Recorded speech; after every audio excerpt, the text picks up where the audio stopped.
Μέσα στον πόλεμο, οι Έλληνες οργανώνονται. Από την τοπική αυτοδιοίκηση οδηγούνται στη σύσταση κεντρικής διοίκησης. Στην Επίδαυρο, οι Έλληνες δηλώνουν στον κόσμο πως είναι ελεύθεροι και αποκτούν το πρώτο του σύνταγμα. Στο Άστρος, οι Έλληνες ενισχύουν την κεντρική διοίκηση, αλλά και διχάζονται σε κόμματα.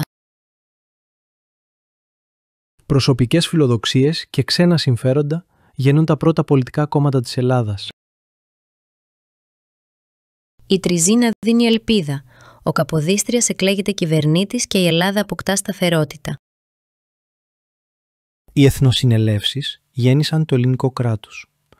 Ο αγώνας δεν ήταν μόνο στα πεδία των μαχών, αλλά και στα συμβούλια των Ελλήνων.